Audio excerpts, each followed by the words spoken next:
Oi, bom dia.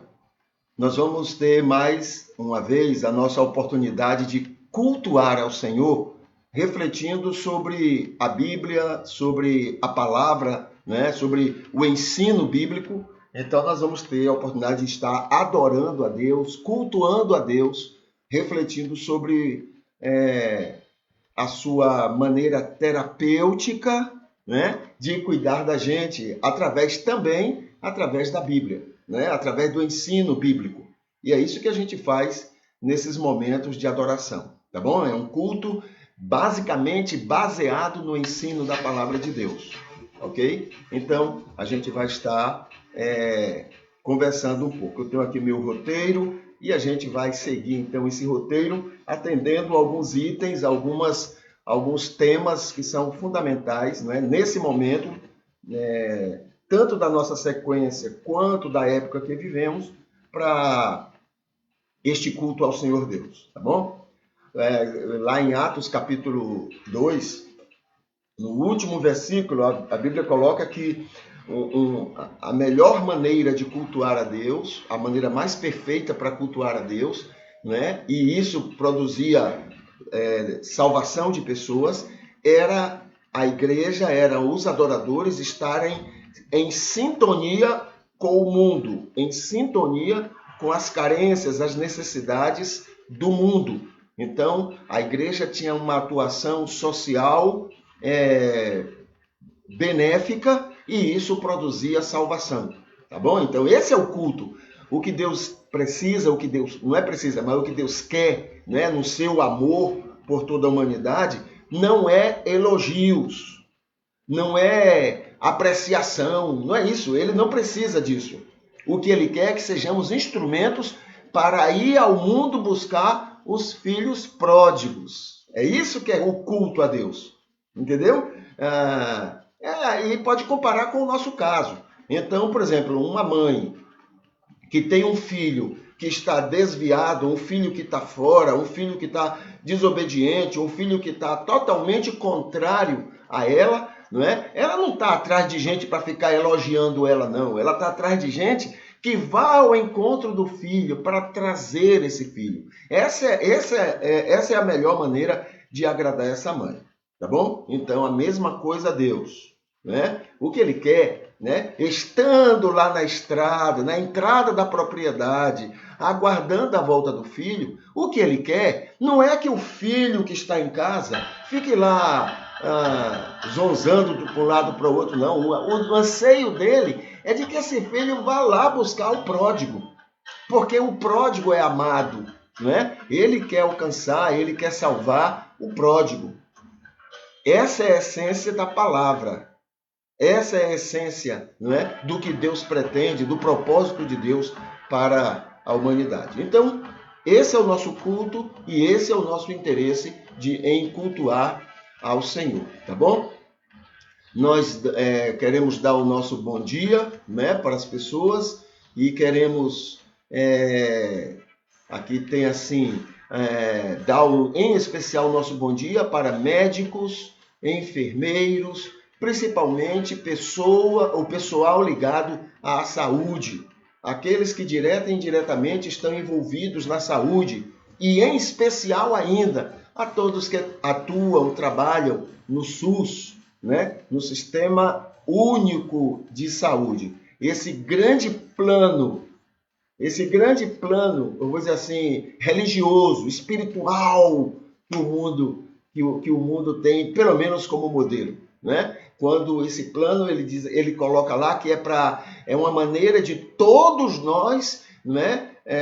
Através dos nossos impostos, através das nossas ações, todos nós estamos envolvidos, facilitando, não é, a saúde de todos os nossos conterrâneos, de todos os nossos irmãos, né? Então isto é cristianismo.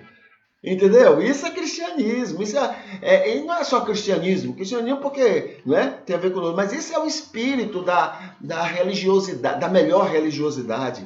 Essa é a espiritualidade, né? É eu saber que eu vou participar do bem do outro. Eu vou facilitar para que o outro tenha condição. Essa coisa que os particulares fazem aí, né, as clínicas, essas para prejudicar o SUS, isso não é cristão, isso é do cão. Isso é do cão, era para todo mundo estar brigando para que o SUS pudesse, né, ser cada vez melhor. E temos reclamado, né, para que os políticos larguem de ficar usando saúde particular e venham para a saúde pública, porque só assim eles vão ter não só olhos, não somente ouvidos, mas eles terão também sensibilidade para o SUS, para esse sistema maravilhoso de saúde que o nosso país tem, tá bom? E também não é só eles não, também é culpa nossa, nós que votamos. Era para a gente primeiro saber, vem cá, você tem plano de saúde? Se ele disser tem, pronto, não vai ter meu voto. O meu voto vai ser para pessoas que usam o SUS, porque quando os políticos usarem o SUS, olha, tenha certeza, não vai faltar nada para que o SUS seja cada vez mais a melhor maneira de atender e cuidar do povo, tá bom? Ok. Isso aí é para, não é? Então, a palavra para os médicos e enfermeiros: se juntem aos políticos e aos juízes e vamos cuidar, né, do povo, vamos cuidar do SUS, porque se a gente cuidar bem do SUS, o povo todo vai ser maravilhosamente alcançado e beneficiado. Isso é ser luz, isso é ser sal. Entendeu? Isso é ser luz e isso é ser sal. Hoje é dia 1º de abril. Esse dia é tomado como sendo o dia da mentira, né? Aí eu fui procurar saber por que mentira, né? O que é contado é o seguinte: isso ocorre no Brasil, o Brasil toma como sendo o dia da mentira, mas tudo aconteceu na França, né? Porque a França comemorava até o século XVI, né? A França comemorava o início do ano, né?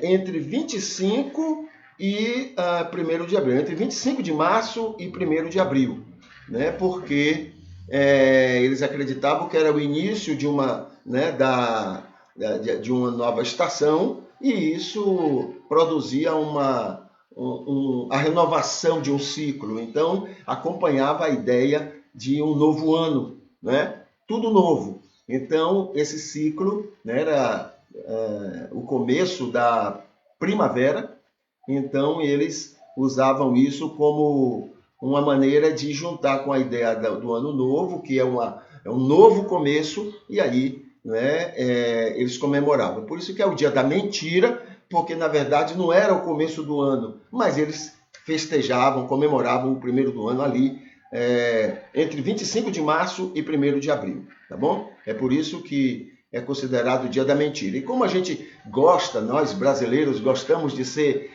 muito influenciados, né, pelo exterior, e naquela época mais ainda pela França, pela Inglaterra, então a gente pegou a história da França e joga para a nossa história, para a gente se sentir importante, né, para a gente se sentir inteirado com o mundo, e aí a gente não tinha nada a ver com a gente, mas a gente comemora a si mesmo, né? Outra coisa sobre o dia de hoje: em 1933, né, no dia hoje, 1º de abril, em 1933, Julius Streicher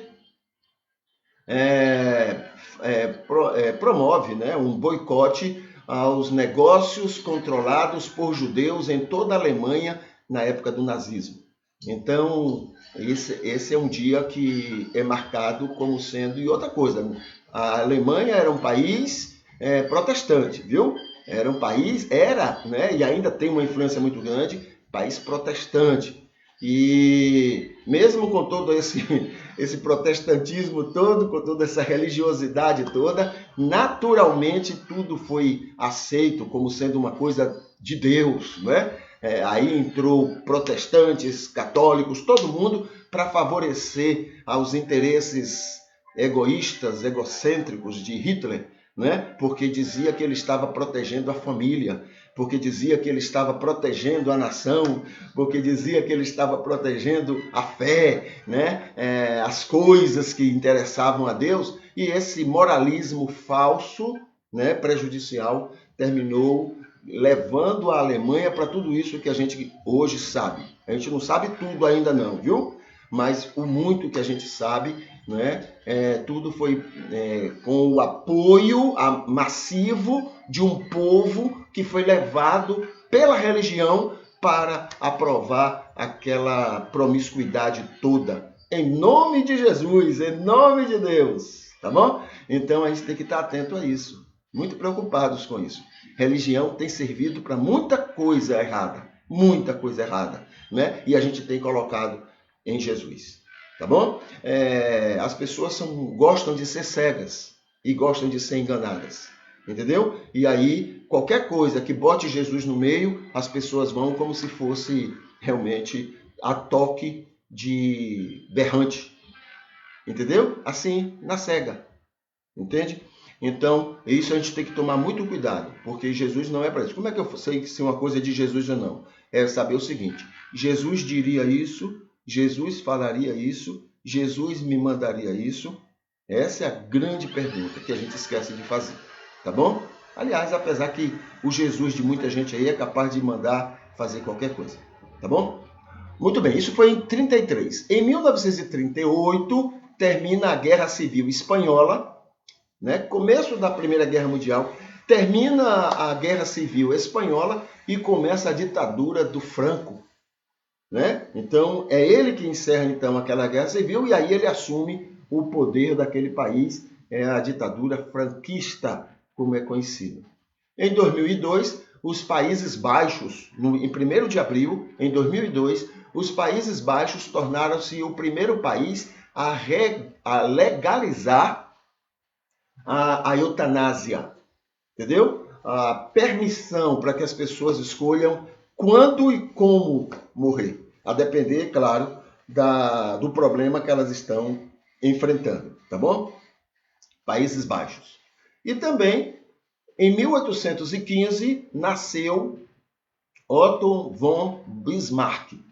Esse é um dos principais políticos alemães, né, que tem muito a ver não só com a história da própria Alemanha, mas com a história daquela região, ou seja, com a história também do mundo, tá? E tem muita coisa que aconteceu nesse dia em outros anos, mas essas eu considerei como sendo aquelas que a gente poderia destacar nesta oportunidade, tá?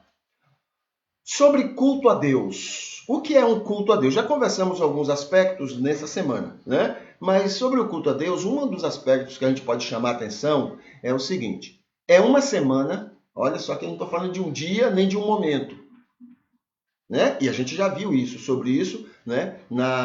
Em momentos anteriores.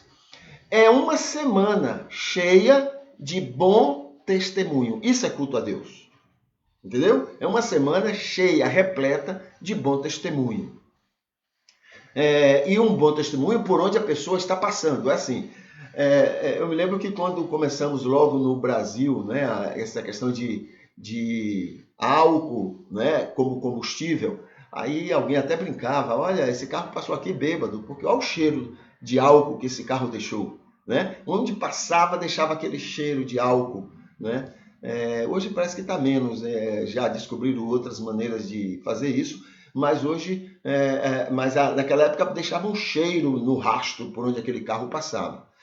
A ideia é mais ou menos essa: o culto a Deus é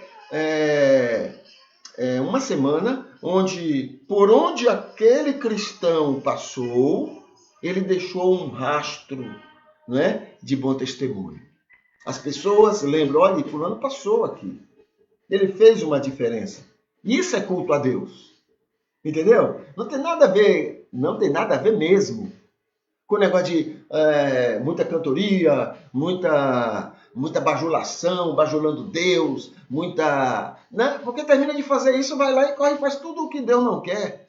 Não tem nada a ver. Qualquer um faz esse negócio. Mas por onde passar, deixar um rastro de bom testemunho, onde as pessoas dizem: olha, fulano passou por aqui, fez uma diferença. Isso é culto a Deus. Isso faz diferença. Entendeu? Então, a gente tem que perder essa ideia de que culto é aquilo lá. Não, aquilo lá qualquer um faz. Já lembramos aqui, eu vou até ver se eu descubro outra ilustração, porque só me vem à mente os generais de Hitler, né? Grandes cultuadores a Deus, grandes, né? E todo domingo estava lá, firme, né? Cultuando, adorando a Deus. Mas na segunda-feira até a sexta ou sábado, estavam matando gente, destruindo gente, perseguindo gente, né? Prejudicando gente, falando mal de gente. Isso não é culto. Domingo fazer isso aí é tolice, é bobagem, está perdendo tempo. Né? Vai adorar logo o diabo. Não adorou durante a semana toda? Vai adorar no domingo. Vai lá procurar o diabo para adorar. Né? Agora, quando durante a semana você passa uma semana onde o que você deixa para trás é um cheiro suave, né? De amor, de carinho, respeito, tolerância, né? Isso aí é culto a Deus. Entendeu? Culto a Deus é exatamente isso. Na vida de Jesus, aí é outra coisa interessante, já que estamos na semana chamada Santa, nós estamos hoje na quinta-feira. O que foi que aconteceu na quinta-feira daquela semana? Né? Segundo entendimentos pelo que o texto bíblico menciona. O que aconteceu na vida de Jesus? Já falamos sobre o primeiro dia da semana, que foi o domingo, o segundo dia, o terceiro dia, o quarto dia, agora o quinto dia. Olha, o que tem registrado e que se presume que aconteceu naquela quinta-feira, né, só tem um fato que está, digamos que, registrado. É a preparação para a ceia. Quando Jesus manda os apóstolos, né, irem buscar irem para uma determinada casa e lá preparar as coisas, preparar um ambiente, preparar tudo para aquela ceia que seria realizada. Que era uma ceia que ocorria em todas as famílias, em todas as casas, né? Porque era a Páscoa, estava a proximidade da Páscoa, então isso Jesus mandou preparar. E eles prepararam. Basicamente isso foi o que aconteceu, somente isso, na quinta-feira. Na sexta-feira, porque quando é que começa a sexta-feira? 5 horas da tarde. Tá bom? Então, na quinta-feira, até umas 5 horas da tarde, então, basicamente, principalmente para os registros dos apóstolos, foi isso somente que aconteceu de registrável. Porque o restante seria o quê? Momentos muito comuns entre eles, então não foi registrado, né? Essa é a ideia que se tem. Amanhã a gente vai ver o que foi que aconteceu na sexta-feira. Aí sim, foi muita coisa, porque a sexta-feira basicamente é a marca daquela semana, né? Daquela última semana. Nas fases, né, didáticas esclarecedoras sobre a vida de Jesus, aí sim nós temos a quinta fase. A primeira fase, Antigo Testamento. A segunda fase foi Jesus, da infância até 30 anos. A terceira fase vai do momento que ele começa o ministério até a primeira Páscoa, não é? Quando ele assume o seu ministério. A quarta fase foi da primeira Páscoa até a segunda Páscoa. E nessa quinta fase, nós temos, então, o segundo ano do ministério, que é da segunda Páscoa até a terceira Páscoa. Tá bom? Então, nesse período aí, o que é que acontece? Nesse segundo ano de ministério, aí tem a cura, né, que ocorreu no sábado, né, todos aqueles episódios por causa do sábado. E aí é o grande momento quando Jesus vai dizer, olha, gente, não fiquem presos a essas coisas não, porque essas coisas foram feitas para alcançar e abençoar o homem, e não o contrário, e não para escravizar o homem. É para abençoar o homem. O grande interesse de Deus não é usar essas coisas para escravizar o homem. O grande interesse de Deus é abençoar o homem com essas coisas, né? E atrair o homem com essas coisas. Aí entra o sábado, aí entra a Bíblia, aí entra a fé, aí entra a igreja, aí entra cristianismo, aí entra todas essas instituições, tudo entra em função do homem, para alcançar e abençoar o homem, e não para escravizar, e não para impor situações ao homem. Entendeu? Porque Deus não trabalha com imposições. Sabe por quê? Porque Ele colocou em nós o livre-arbítrio. Ele colocou em nós o que é chamado de imagem e semelhança. Imagem e semelhança, veja só, presta bem atenção nisso. Imagem e semelhança é a capacidade que o homem tem de conhecer o bem e conhecer o mal. Ele tem essa capacidade, ele percebe, ele sabe isso. Animais não conhecem, entendeu? Então, o bem e o mal. E a capacidade que ele tem de escolher. Eu escolho o bem ou eu escolho o mal. Eu escolho a obediência ou eu escolho a desobediência. O homem tem essa capacidade. E não somente isso, mas a capacidade de ser respeitado por Deus. Deus não obriga o homem nenhum, a nada.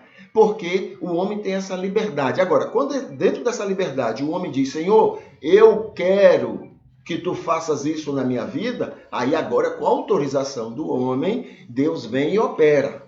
É por isso que para Deus operar as mudanças e colocar a fé nesse indivíduo, é preciso que ele passe pelo novo nascimento. Esse indivíduo passe pelo novo nascimento. E aí é que ele abre a oportunidade para que Deus faça isso na vida dele. Entende? Então, esse respeito pelo homem, isso Deus tem. Deus não obriga nenhum homem a nada. Não obriga, porque isso faz parte do imagem e semelhança, do respeito, do livre-arbítrio. Né? O homem tem a capacidade de escolher. Agora, na hora que o homem entra nessa capacidade de Senhor, orienta a minha vida, aí sim Deus vem e orienta. Mas aí foi porque o homem disse, sim, eu quero, Senhor. Entendeu? Muito bem. Então, quando nos fala aqui do sábado, é lembrando isso. Né? Jesus, Deus, o propósito de Deus é usar todas essas coisas que estão aí em nome dele, não para obrigar o homem a se comportar do jeito que ele quer, não para obrigar o homem a ser obediente, mas para abençoar o homem. Olhe o que é terapia, olhe o espírito terapêutico de Deus, entendeu? Não é julgar, não é condenar, não é obrigar, mas é abençoar. Todas essas coisas para abençoar, alcançar e abençoar o homem, tá bom? Então, essa é a maneira de Deus atuar em relação ao ser humano, tá bom? Então, veja, cura do sábado, a pesca maravilhosa e miraculosa, né? A sogra de Pedro, ocorre aí nesse segundo ano do ministério de Jesus, né? O paralítico do telhado, né? Aquele paralítico que os amigos levaram e desceram pelo telhado para que Jesus pudesse curá-lo. Mateus, o acesso a Mateus ali sendo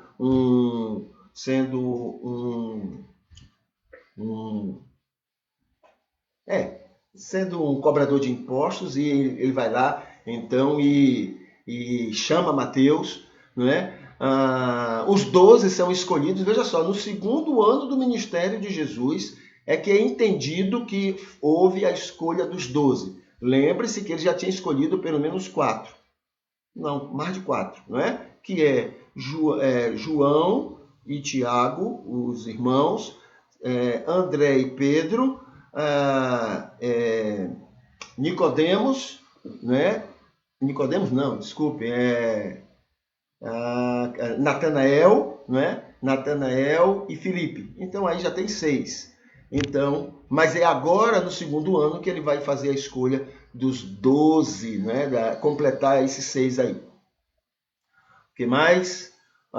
O sermão do monte, aquele sermão que todos conhecemos, é no segundo ano do ministério de Jesus. A viúva de Naim, quando ele ressuscita o filho da viúva, né? A família vai buscá-lo quando ele está reunido ali com outras pessoas, e o texto bíblico, um dos textos bíblicos chega a dizer que a família o tomava como um louco, ele estava doente, ele estava demente, não é? É interessante esse texto, é bom você dar uma lida. Quando Jesus então enfrenta a tempestade, segundo ano do seu ministério, aquele contato com os gadarenos, aqueles endemoniados, né? A mulher do fluxo de sangue, a filha de Jairo, tudo isso no segundo ano do ministério. Ele alimenta 5.000 pessoas, quando ele anda sobre as águas, e a confissão de Pedro. Né? Então, tudo isso ocorreu no segundo ano do ministério, né? Já é a quinta fase, né, da vida de Jesus. Tá bom? Todas essas coisas aconteceram.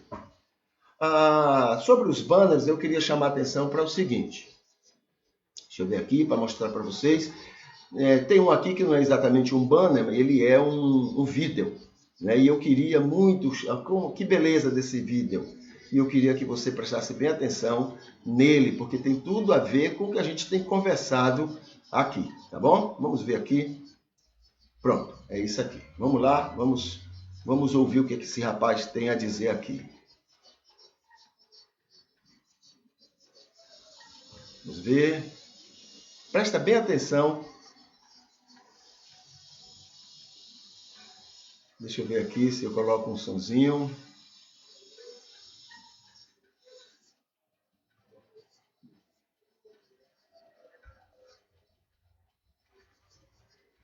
Eu vou começar.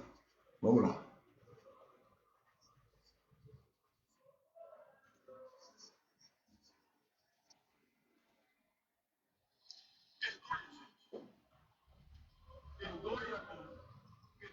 Vou começar bem no iniciozinho, tá bom?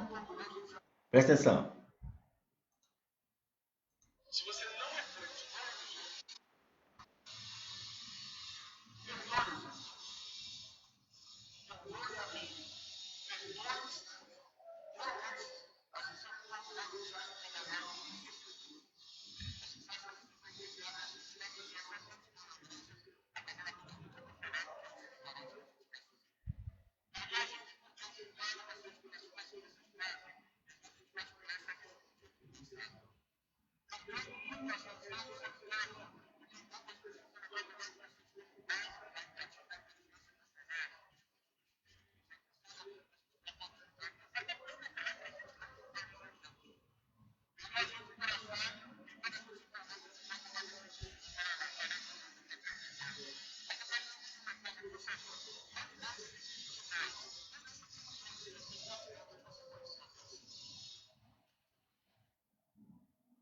Muito bem. Então, entenderam, né? A beleza disto que ele menciona.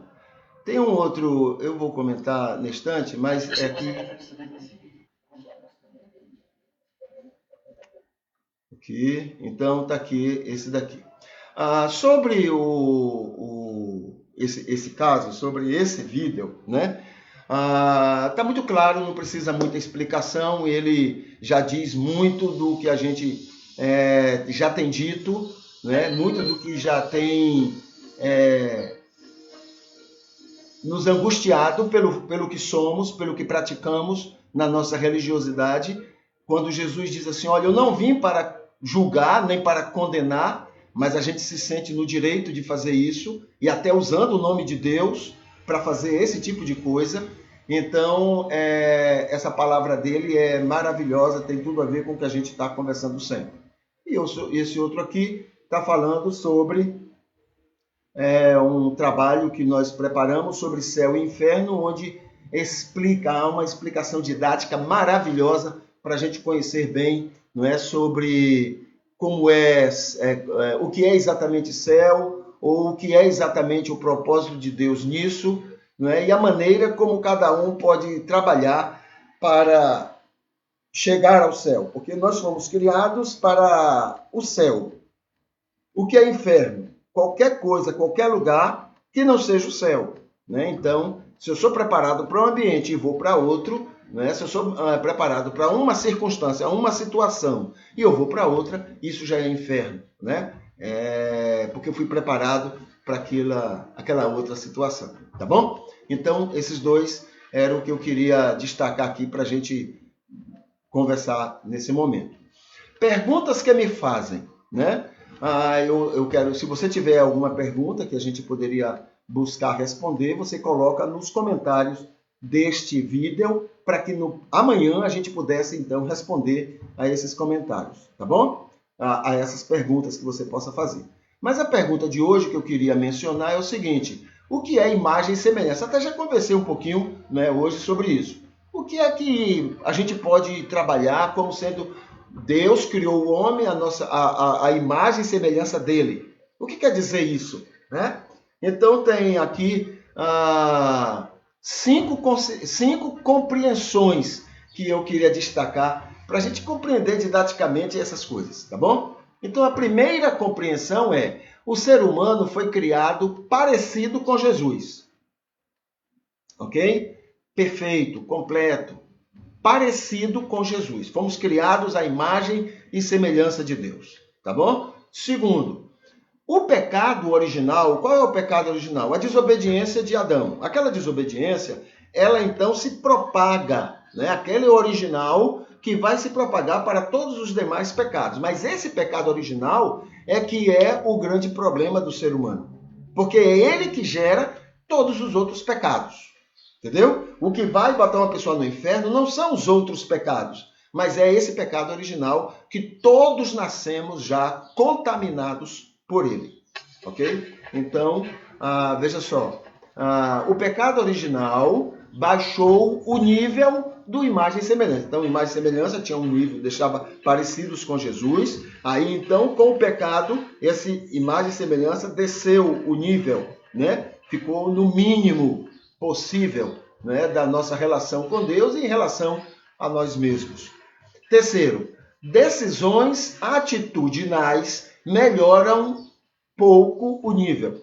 Então, veja, baixou o nível, mas na hora que eu tomo decisões na minha vida, decisões independente de Deus, independente de religião, independente de espiritualidade, mas eu resolvi ser uma pessoa boa na vida, cuidar das pessoas, eu resolvi me dedicar às pessoas, né? Então isso melhora esse nível, entendeu? Independe de questão de religiosidade.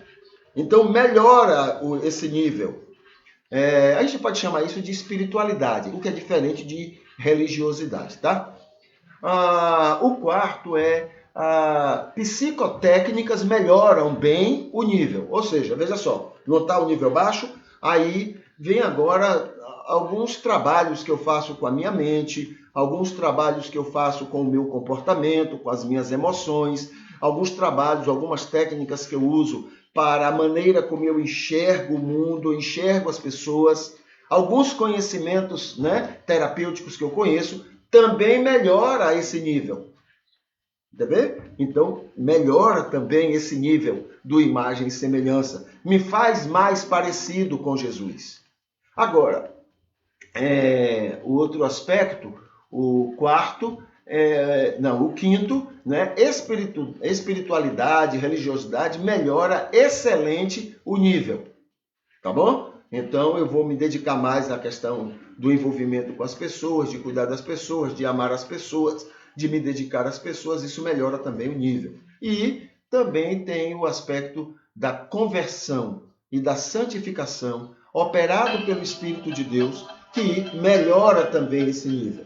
E vai melhorando. É como uma permissão que eu dou. Senhor, cuida de mim, cuida da minha vida espiritual. E ele começa a cuidar, respeitando a minha individualidade. Ele começa a fazer as mudanças necessárias para o meu bem. Tá bom? Então, isso tem a ver com o imagem e semelhança. Fomos criados parecidos com Jesus.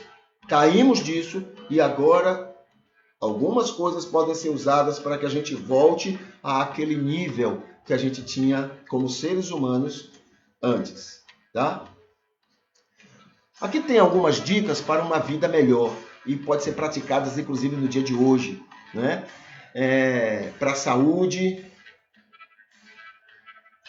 para a sua saúde. Nunca coloque sua família, amigos ou outras pessoas significantes embaixo na sua lista de prioridades. Nunca coloque, né? Não perca o contato com velhos amigos. Ocasionalmente, fique até o sol nascer conversando com as pessoas. Ocasionalmente. E faça festas, né? Depois que a pandemia passar. Segundo, na maior idade, tome posse da maturidade, né? A maturidade faz bem. Às vezes a vida infantil pode não produzir tantas coisas positivas. Tem momentos bons, aliás, tudo no mundo tem coisas boas e coisas ruins, né? E a vida infantil tem algumas coisas boas, mas traz muito mais prejuízos para o ser humano. Avalie-se e cuide-se. Pessoas felizes têm momentos tristes em suas vidas e pessoas tristes têm momentos felizes, entendeu? Então, avalie-se e cuide-se, né? E, por último aqui, a mulher, né? A respeito da mulher, é interessante, pois mesmo brava é linda. Por fim, aconselhe-se em Provérbios 1, de 1 a 7, sobre o uso dos provérbios, tá bom? Esses são algumas dicas para uma vida melhor. E, por fim, motivos de oração nosso. Hoje, quinta-feira, devemos estar muito gratos a Deus, porque Ele nos deu o poder contra o pecado e os embaraços. A Bíblia diz isso, né? Contra o pecado e os embaraços. Ele nos deu condições para sermos obedientes e agradáveis a Ele, né? É claro que Ele termina nos ajudando muito, mas o fato de querermos ser assim já é o suficiente para Ele nos ajudar muito nesse intento, tá? E aqui também outro agradecimento específico é pelo trabalho e pelo lazer. A gente agradecer muito a Deus por aqueles que estão trabalhando, aqueles que têm trabalho, né? Agradecer por isto, porque nós temos tantas pessoas que não têm nada disso. Um pedido pessoal que tem aqui para hoje é nossa vida social dentro e fora, né, das comunidades que nós frequentamos, igreja, outras comunidades. Então, nossa vida social, né? Lembremos que Deus nos ama, mas Deus ama também muito aqueles que não estão conosco, né? E Deus ama demais e Deus quer que a gente vá ser bênção para essas pessoas. E ainda agradecendo, porque muitos serão abençoados com as respostas que Deus tem dado às nossas necessidades, às nossas orações, aos nossos anseios de agradá-lo, tá bom? Então, sempre agradecer a Deus por tudo isso. Hoje, quinta-feira, muito provavelmente teremos um encontro, uma entrevista, né, com o Adson Costa, isso lá para as 9 horas. Nós teremos à tarde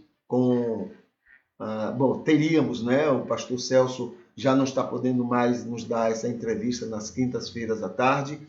E à noite nós teremos o Mateus, que vai estar também nos falando sobre farmacologia, tá bom? Isso lá para as 19h30, hoje à noite. E lembremos que nos links que temos aqui na descrição desta live, deste culto, né, você tem aí links de 2 cursos maravilhosos que estamos disponibilizando. Um é para aqueles que querem apimentar, melhorar, não é, a relação conjugal, ou aqueles que querem tirar de vez todas aquelas rotinas negativas, né, do relacionamento familiar. E o outro link é para um curso principalmente para pessoas que são profissionais ou pessoas interessadas, né, sobre terapia familiar. Então, é um curso muito bom também. Dê uma lida, vá em cada link e você vai ver, né, o que cada curso desse pode lhe oferecer. Tá bom? Então, esse é o nosso dia. Que o Senhor Deus possa continuar nos abençoando, nos usando, fazendo com que a nossa vida seja maravilhosamente um instrumento para abençoar as pessoas que estiverem ao nosso redor. Enfim, que hoje seja um dia muito especial na nossa vida e na vida das pessoas que convivem conosco, tá bom? Essa é a nossa oração e que o Senhor possa continuar nos usando para a sua glória. Um abraço e felicidade.